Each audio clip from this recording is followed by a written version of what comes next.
Do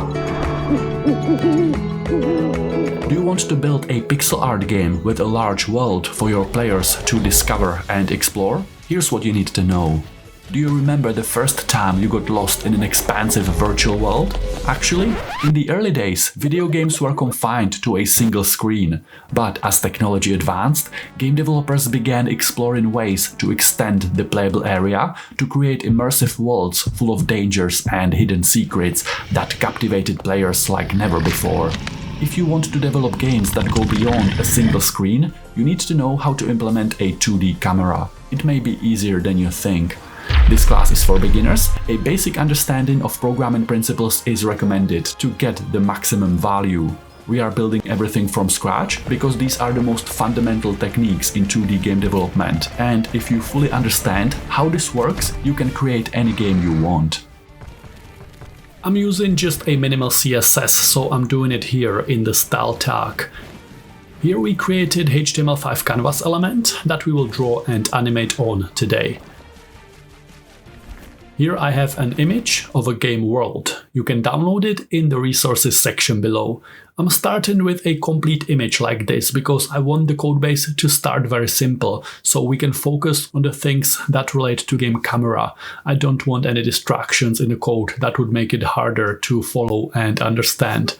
The main goal of this class is to be able to create and control game camera. Then by the end of this class we will create a game world tile by tile from two separate layers using an advanced tile map. We will learn how to only draw those tiles that are in the visible game area as the camera moves around the game world. This is a standalone project, but if you never used Tilemaps before and you think I'm going too fast, you can check the beginner deep dive episode where I explain how to create game worlds tile by tile using a simple beginner-friendly tile map. The tile map in this episode will be next level because we will have two layers. I will hide everything inside the assets div by giving it display none. We want to draw that full map, but not like this. We want to draw it on HTML canvas using JavaScript. I'm including my game.js script file here. I test if it's connected. All good. Perfect. After all the elements and images were loaded, we can set our project up. I use the usual 2 lines of JavaScript to set the canvas up. I will have some constants. Game width will be, for example, 480 pixels. Game height will be 600 pixels. I set canvas width to game width and canvas height to game height. Now I can use this CTX context to draw on canvas. Fill a rectangle at coordinates 10, 10, 150 pixels wide and 20 pixels tall. I can adjust these values to resize it or to move it around. We know that canvas is set up and working, so let's draw the game world. I create a reference to the image we have here. Built-in canvas draw image method takes at least 3 arguments: the image we want to draw and x and y of the top left corner from which the image will be drawn. If you change the values of x and y coordinates, you can move it around. For now, I want to see the full image, so let's set game width to 768 pixels, the same width as the image we are using. Doing that gives me scroll bars. I want canvas to scale down if needed to make sure it's always fully visible, so I give it max width of 100% here, like this. If the browser window is not wide enough, canvas will scale down. Game height will also be 768 pixels to match the image. Again, we get scroll bars, so we say max height is 100%, like this. If the browser window is not wide enough, canvas will scale down. Now we can always see full canvas element. 95% width and height might be better to give us some margins. In my project folder, I create another file called map.js. It's good to separate our script files as the project grows larger, making it easier to navigate. Here, we will handle any code that handles the creation of game world. First, it will just serve the full image as one file. Eventually, this is where we will write the logic that creates the game world dynamically, tile by tile. I have my custom class I call map. I take this line of code and I put the image as a property on the map, like this. You probably noticed that I'm using a special export keyword here. I want to export that class to my main game.js file. I want to import that class. Up top, I say import the entire map class from a map.js file. For some of you, this might not work at this point and you will get an error. Splitting script files and exporting and importing variables around the codebase between these files is possible through JavaScript modules. First of all, we need to set type property on the main game.js file to module like this. If you're coding alone and you run your code just by clicking on index.html file and opening it in a browser, just like that, export-import statements will not work.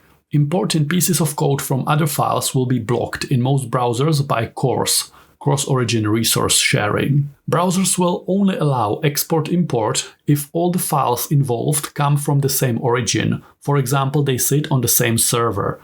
Having the files in the same folder on your local machine is not considered same origin and it will not work. It will be blocked by CORS. If you want to use modules, we need to either host our files somewhere online or we need to work in some kind of development environment. We need to run our files through a local server. Maybe you are already working in that environment as you are following along with this class, and maybe you are not getting any errors in a console right now. But if you are getting an error, that means you need to create a server. You can do it in any way you want. By far the simplest way is this. I'm in Visual Studio Code here, my code editor. I find extensions icon or I press Ctrl-Shift-X. This will give us a tab with all kinds of add-ons and plugins we can add to our code editor. I will search for one called Live Server. It's this one. I already have it installed. For you, you just have to click Install button, and when it's done, you probably have to close and reopen VS Code for it to activate. When you open VS Code, you have to open your project folder. You have to navigate to it so that Live Server knows which set of files should go live. We do it by selecting File, Open Folder, and we choose the project folder on our local machine. We know Live Server is installed because down here we see Go Live button. When I click it, it will create a simple local server and it will automatically open in my default browser. In some browsers, you will also see Live Reload enabled notification. Correct syntax for importing from another file is this. Now it all works. Using Live Server allows us to use JavaScript modules and export-import statement, and it will also automatically reload the browser every time I save changes to any of my project files. Please let me know in the comments if you are able to create Live Server following my instructions. If not, I will help you. It's important to know how to do this because this will allow us to split our files into separate modules and create bigger and better games. If you don't use Live Server and you do it in a different way, tell me about your development environment. Any tips for others? You can leave a comment. I can delete this. I comment this out. Instead, I create a custom game class, constructor, and inside I define this.map property, and it will be an instance of map class we are importing here. From here. I give game a render method, and inside I call built-in draw image like we did before. The image I want to draw is this.map.image coming from line 3 here. Inside load event listener, when everything is ready, I create an instance of game class and I can call its render method. We don't have access to CTX from here. It will be coming from line 17 here, passed as an argument to render. I make sure it's expected here and used here. Now we are drawing. We get the same result we had before, but now we have a much better setup and we can expand this codebase into a full game if we want to. For JavaScript modules and export-import statements to work, I set type to module here on line 35. I'm exporting a class here and I'm importing it here. Then I use it here. This all works and it doesn't trigger cross-origin resource sharing issues because I'm running this code base through a local server extension in my VS Code editor. I hope it's all clear. I create another file called camera.js. I export class camera here. Constructor will expect game map and width and height of the camera. Imagine the map is the entire game world, and width and height here is the size of the window we have through which we can see into that game world. I convert all these arguments into class properties. Camera will have X and Y position. As it moves around, we will be able to see different part of the game world. Nice, we have the camera ready. Let's import it to the main game.js file. I use it here. We know that camera class constructor expects map, width and height as arguments, so I pass it the map from line 9, and I pass it game width and game height constants as width and height. I will put each argument passed to drawImage method on a separate line for clarity. We can pass drawImage optional 4th and 5th arguments for width and height. As you can see, if I do that, the entire image will be scaled or stretched to fill the area we define here. I want the image to always cover the full game width and game height, so I use these constants here. We can pass drawImage 4 more arguments to define a cropping area. This gives us complete control over the image we want to draw or animate.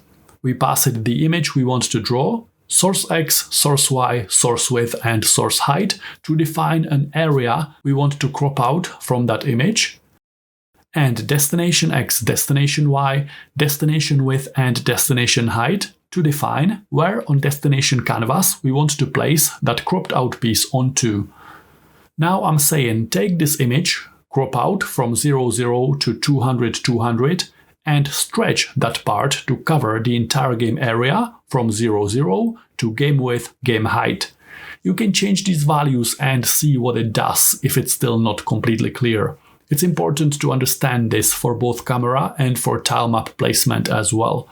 We are defining what part of the game world we are cropping out here, and we are defining how large do we want to see it. We want it to cover the entire game area, so these always stay the same, but as the camera moves around, we will crop out a different piece of the image. We know camera has X and Y coordinates, so I will use them here as X and Y coordinates of the crop. Game world and canvas is actually large now because we are drawing the full map and setting canvas to the size of a full map. The full map image is 768 times 768 pixels. We know that is the maximum because the game world can't be bigger than the image we have here. If we want larger world, we need to prepare a larger image. So what if game world is smaller than the image? We will only see a small portion of it. Maybe 512 times 512 to keep it in multiples of 32 or 64, which will be our tile size. Now we see only a portion of the game world, and we know that position of the camera here defines the position of the crop, which part of the image we are cropping out. That cropped out part is then placed on canvas from 0, 0 and covers full width and height. Now, when I increase horizontal X position of the camera, we are moving to the right through the game world. If I increase the vertical Y position, we are moving down. Nice work, you just implemented a camera. Ideally, we want the camera to move when we press arrows on the keyboard, not when we manually edit code like this, so I create some event listeners. I can handle user inputs in a separate file and then I can import it, but this will be very simple, so let's just do it here inside the main game class. If I put event listeners into the constructor like this, they will be automatically applied when we create an instance of the game class using the new keyword. We are doing that on line 37. I put a console log inside. Whenever key down event fires, it creates an event object. We are interested in its key property that holds the name of the key that was pressed, e.key, and we will control the camera using keyboard arrows, which are spelled like this. I will hold keys that are currently pressed down in this .keys array. Notice that if I try to access this .keys from inside the event listener, we get undefined, because this dot points to window object from here. I want this keyword to point to the game object so that it can find keys property. We can use bind here, or another way to do that is to use ES6 arrow function here. One of special features of arrow functions is that they inherit this from the parent scope. So now This keyword points to the game object, and it can actually find this.keys property on line 11. I will have key down event here and key up event here. When we press a key, we first check if the key that was pressed is already present in this.keys array, because we don't want to be adding the same key twice. Index_of method returns -1 if the value we pass to it is not present in the array. So if the key we pressed is not in this.keys array, we put it there by using built-in array unshift method. Unshift method will put the key we pressed to the beginning of the array, which is important. We want the most recent key to always be the first one in the array. That way we can hold multiple keys, but the last one we pressed will have a priority. So now I type on my keyboard and we are filling the array. I will save the index in a variable to avoid code repetition. Index is index_of the key that was released here. If key that was released is more than -1, meaning that it is present in this.keys array, we use array splice method, which will remove element at a specified index. And I want to remove one element at that index, like this. We press a key and it's added. We release it and it's removed.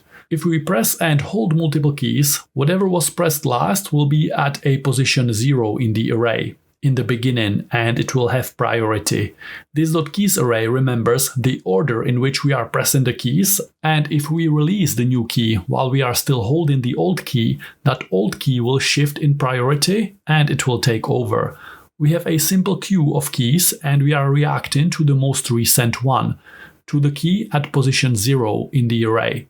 While we're doing that, we are still keeping track of other keys that are pressed down, if there are any, and we are keeping track of their priority order. To make this more robust, we should only add specific keys on key down, not any key that is pressed, but maybe only the arrow keys.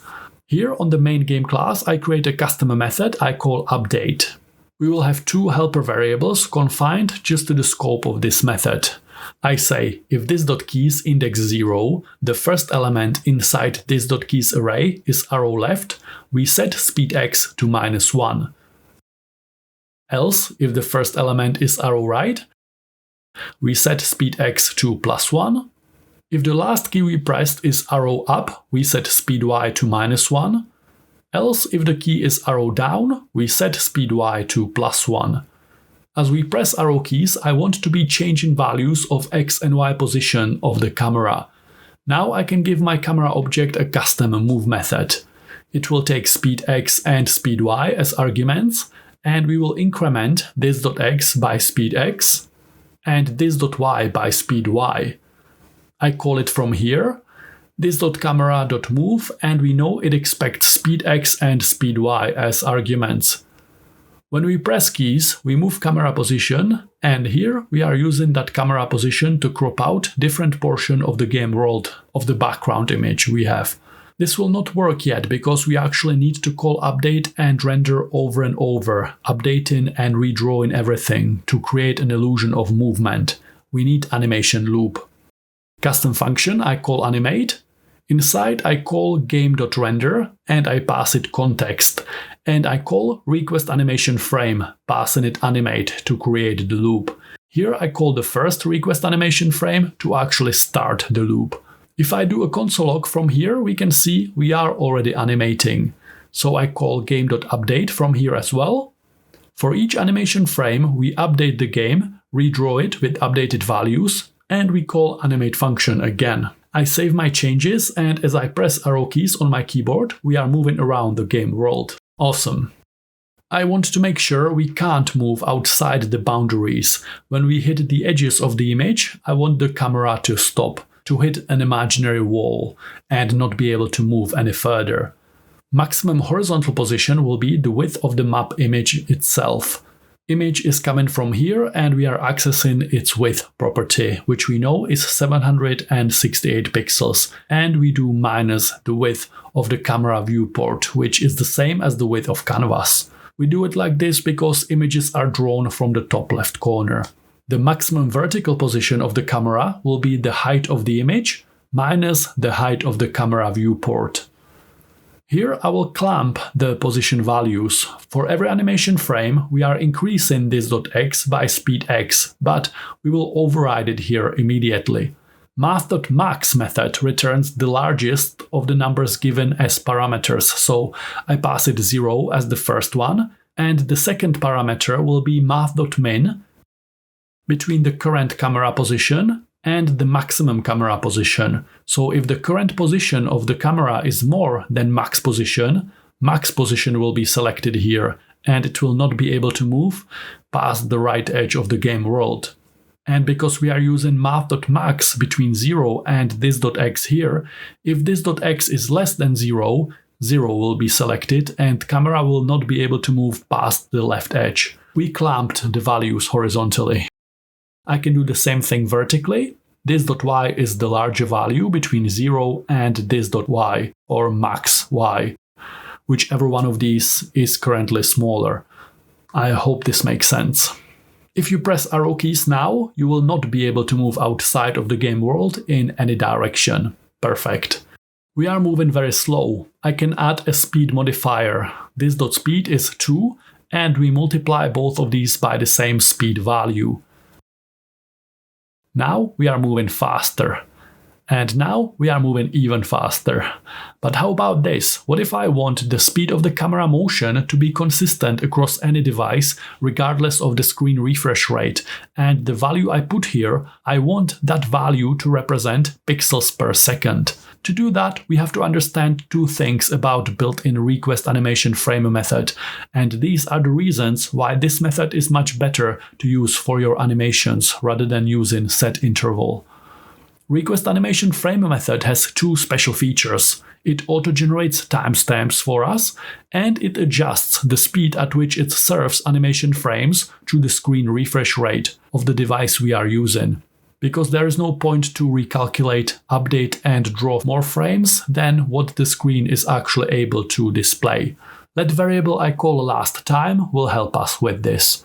Because of the fact that I'm calling animate using request animation frame, it is being given timestamp values. To access them, I just have to give them some variable name here. I will call them timestamp. If I console log the timestamp, you can see it is simply the number of milliseconds that passed since the first frame in this sequence was drawn. Now that we understand that, we can do so many things with it. I will calculate delta time, which is the difference between the timestamp from this animation loop and the timestamp from the previous animation loop. Once we used last time to calculate that value, we will set it to the current timestamp so that it can be used as the old timestamp in the next upcoming loop. If I console log delta time, I'm getting 16.6 milliseconds. It takes my computer around 16.6 milliseconds to serve one animation frame. 1000 milliseconds, 1 second, divided by 16.6 is around 60. We are animating at 60 FPS. Are you getting the same value here, or is your delta time smaller? If it's smaller, it means you are drawing more frames than me. You have high refresh rate screen, and request animation frame is adjusting to it by serving the frames faster, lowering the delta time, the time between animation frames. Let me know in the comments what's your delta time. I will pass this delta time value to update method on the main game object. I make sure it's expected here, and I pass it along to camera move method. The order here is important.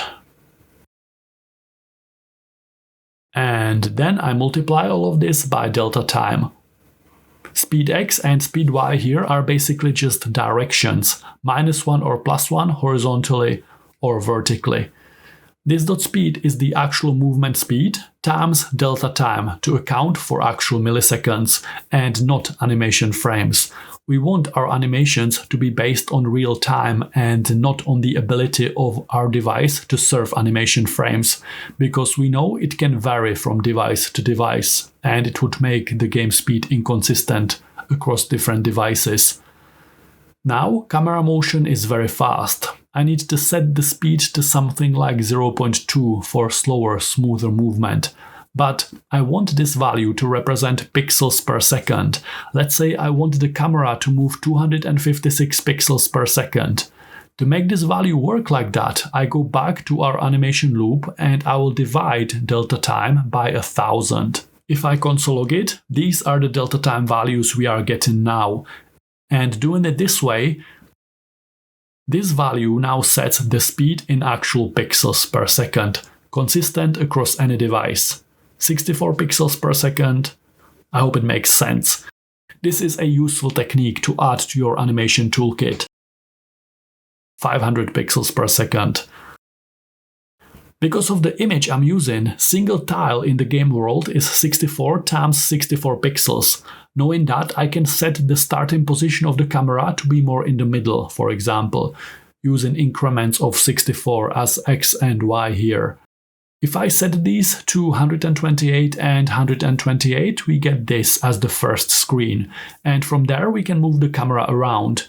Maybe the camera will be following the player around and we will start exploring the game world from this house. Great job today! You learned how to create and control game camera. Let me know in the comments if this was easy or difficult to follow. I was trying to make it as beginner friendly as possible. Now, instead of one big image, we will create our game world from individual tiles, and we will only be building out that part of the game world that is visible inside the camera viewport. I made a beginner-friendly episode on tilemaps. Now it's time to take them to the next level. This is an advanced section. Here is how you connect tilemap to the camera and how you can use tilemaps to create game worlds with multiple layers. Are you up for the challenge? I think you can do it. Let's go! Instead of using a single image of full map, we can create a game world from individual tiles. The game world will be a grid of 12 columns and 12 rows. Individual cell in that grid will be 64 times 64 pixels. Depending on the tilemap image we want to use, the image tile can be different size. In our case, I'm using a tilemap where individual tiles are 32 times 32 pixels. We will be taking these 32 pixel tiles and we will be drawing them in the world that has a grid of 64 times 64. We will double them in size. We will scale them up. To navigate around the tilemap, I need to know how far we can go on a single row before we have to break to another row. I need to know how many columns the tilemap has. The width of the image divided by the width of a single frame. I want to have some kind of a data structure that holds the layout of the game world. Today we are going to explore a more advanced tilemap that has two layers, the base ground layer and sometimes the second layer is called a vegetation layer, something that can have trees, rocks and bushes. We will hold the bottom layer here and the top vegetation layer here. We know that the entire game world is a grid of 12 times 12 cells, so here I create a grid of values that match that size exactly. We assigned the tilemap numbers like this, and each one of these values represents the tile number that will be drawn on that position in the game world. We have a representation of the game world here, 12 columns and 12 rows. Right now, we are assigning each game tile the same frame, number 18. We have another layer that also has 12 times 12 tiles. This layer will be drawn on top of the previous layer, and here we place objects like trees and rocks. In Unity, they call this vegetation layer sometimes. If it's 0, there will be nothing drawn on this layer. If I put number 24 here, we would draw a rock in that position in the game world. Inside render method on game class, instead of drawing a single big image, we will draw a grid. To draw a 2D grid, we use nested for loops technique, a loop inside of another loop. The outer loop will cycle over rows. We have 12 rows in the map. Each time we enter a new row, we will cycle over the cells on that row from left to right, over the columns. We have 12 rows in the map. We can't see all of them right now because we're not showing the full game world. We have 12 columns. We start on row 0. We map columns on that row from left to right. Then we increase row by 1. We map that row. Again, we increase the row. We map cells on that row, and we do this over and over until we covered all 12 rows. Let's start by just drawing that grid. Each time we enter a new cell in the game grid, we will stroke a rectangle representing that cell. I will spread X, Y, width and height of that rectangle on separate rows so that we can see it better. We will draw 12 times 12 rectangles. At first, I will draw all of them on top of each other at the same position from 0, 0 to tile size as width and height. We can't see them because I'm drawing this image on top of them, so I comment this out, or maybe I put the image behind the grid like this. I want to space the grid out. Horizontal position of each cell will be the current column from the inner for loop times tile size. We space the rows by drawing each cell at row times tile size. Now we see the game grid. It's larger than canvas. It's 12 times 12 cells, but we can only see 8 times 8 right now because canvas is too small. We only see a portion of the grid we just drew. If I increase game width to 768 times 768, we will see the full grid. I'm scaling canvas down with CSS to fit in so we can see the whole thing side by side here. So here we are drawing a single image of the game world.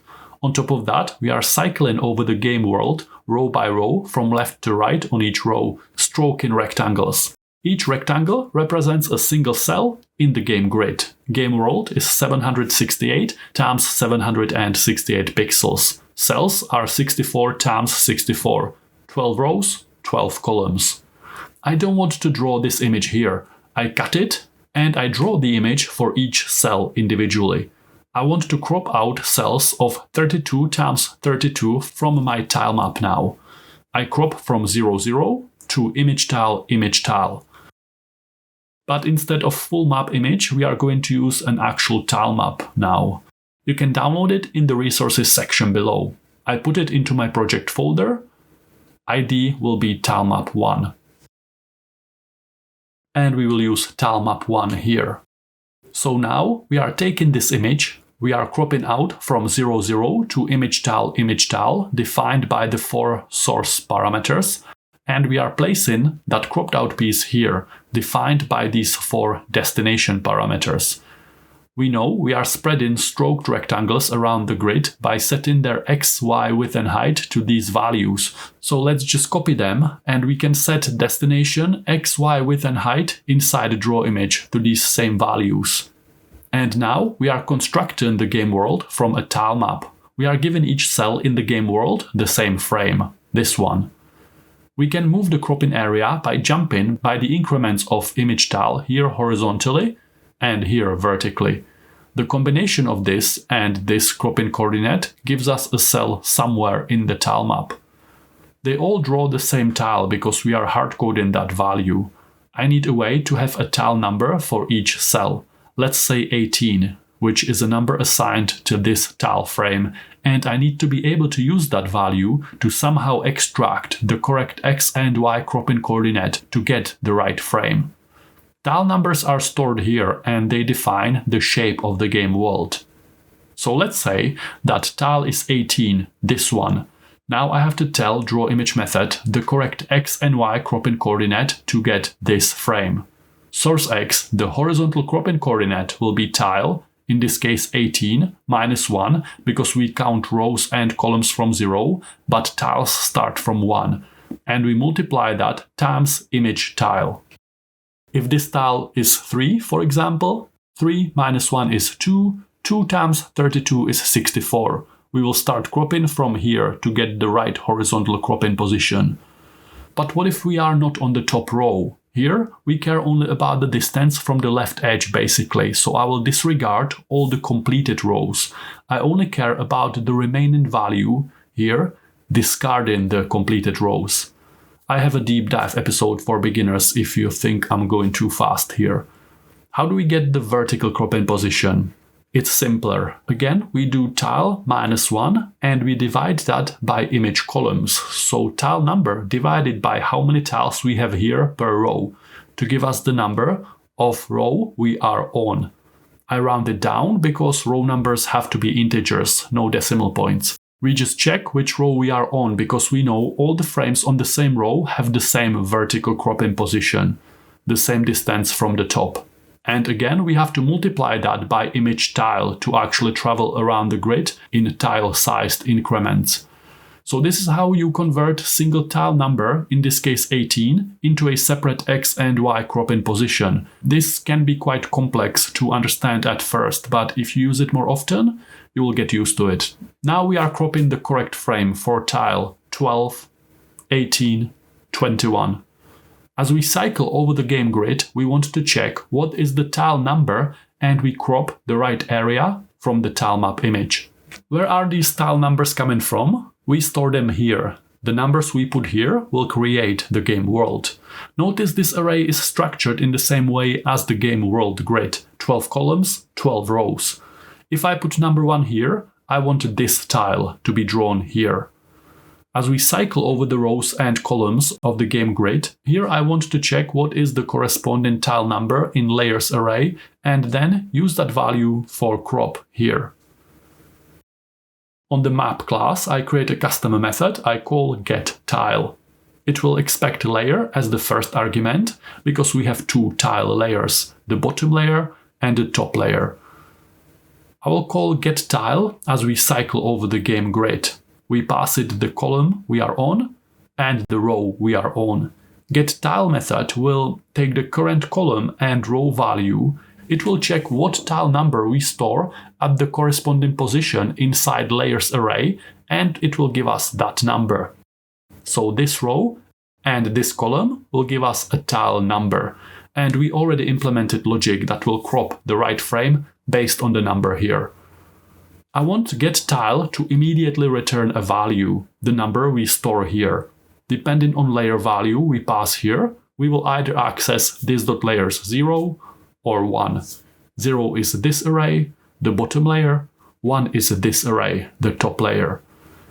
How will this method know which position in this array, which index in this array, is corresponding to the column and row we pass to it as arguments? We can do that because we know how many cells we have per row. We do it by saying the current row times columns. We have 12 columns of cells per row. Here and here, these two have to match. That will give us completed rows, plus we add how far we are into the current row. I correct my spelling here, this should be getTile. Column 3, row 0 will give us 3. Column 5, row 3 will give us 3 times 12 is 36, plus 5 is 41. We check what value is stored at index 41 in layer 0 or layer 1 inside layers array. So tile will be getTile. At first I will hardcode layer 0, this array. I pass it column and row, and that's it. It's working. I will just play with the values here to create my ground layer, referencing the numbers from here. You can copy what I'm doing with these numbers, or you can come up with your own layout. I will create a patch of dirt surrounded by grass with a little grass island in the middle. We can use the tilemap to create any grid-based layout we need for our project. The second layer will be the vegetation layer, objects like trees and rocks. I start by putting some values here. To draw that layer, I have to set index to 1 here. I will add some more trees, dry tree here, maybe some rocks. I want to draw both layers. I create a custom method I call drawLayer. We pass it layer as an argument. I cut all this code and I paste it here. Layer passed here will be used here. I call it from render, one for layer 0 and another call for layer 1. Expected here and used here. I hope it makes sense. We also need access to context. We are using it here on line 41, so I can, for example, pass that as an argument as well. Render gets context and it will be passed along here and here. We are drawing ground layer and vegetation layer on top of it. Again, I can reference my tilemap image, and I place some trees and rocks around my game world. I want to display canvas at full size. You will notice the pixel art might get a bit blurry. We want sharp pixels. Layer 0 is this, layer 1 is this. After I resize canvas, I set image smoothing enabled to false to prevent canvas from blurring the pixel art. I can also go to CSS and I set image rendering to crisp edges for some browsers like Firefox. For Chrome, I have to set it to pixelated. I hope they unify this soon so we can use just one declaration that works for all browsers. You will notice we are drawing sharper pixels and now they are less blurry. Okay, so to put all this together, in the first part we learned how to create and control camera. Then we created game world tile by tile from a tile map. We are zoomed out here to make sure all of that fits in on my screen. How do we apply camera to this? How do we create a window into this game world? How do we move it around and only draw those tiles that are in the visible area displayed by the game camera? This is how. Think about the game world as a grid made out of columns and rows of tiles. We want to draw the tiles in the visible game area. That area is defined by x, y, width and height properties of camera object. Width and height can be anything, but they have to be the same or smaller than the actual game world. I will need some helper variables here to determine which tiles need to be drawn based on the current camera position. Start column we draw is the horizontal position of the camera divided by tile size, and we want to round that value down. Basically, how many cells in the grid we are from the top left edge. End column will be start column plus the width of the camera, and we divide that by tile size because we want the number of the end column. We don't want the actual pixel distance from the left edge. We do the same vertically. Start row is vertical position of the camera divided by tile size, and we round it down. End row is starting row plus the height of camera viewport divided by cell size to get that row number. This code block cycles over a grid, row by row, column by column, and it gets corresponding tile numbers, and we crop it and draw it here. We only want to cycle over the visible part of the game world that the camera is pointing at, so we start vertically from start row instead of starting all the way from 0, and we stop when we reach the end row. Horizontally, we cycle only between start column, and we stop when we reach the end column. This needs to be constant. That's a typo. Yes. We know we have a game world that is a grid where each cell is 64 times 64 pixels, and we have 12 rows and 12 columns. 64 times 12 is 768, so when we use those values here, those values are used to set canvas size and to set camera width and height. We are looking at the entire game world. If width and height are smaller, we are seeing only a portion of the game grid. It's good to keep these values in increments of 64. If I set this to 512, we will only see 8 out of 12 columns and rows. We want the world to scroll by as we move the camera, so we need to calculate where we actually draw those visible cells on destination canvas. Horizontal offset, offset x, will be negative camera x, because if we move camera to the right, we actually want the game world to scroll to the left. Plus starting column times tile size, the actual horizontal distance of the start column from the left edge. Vertical offset, offset y, will be negative camera y, because when camera moves down, we actually want the game world to scroll up. Plus start row times tile size. So these are the offsets of game camera. Now I want the actual horizontal x position, where we want to draw each cell as we cycle through the grid. X position will be different for each cell in the game grid, and it will be the current column from the inner for loop minus the start column. That gives us a column number here, but we have to work with pixels, so I multiply that times tile size, which is 64, plus I apply that camera offset.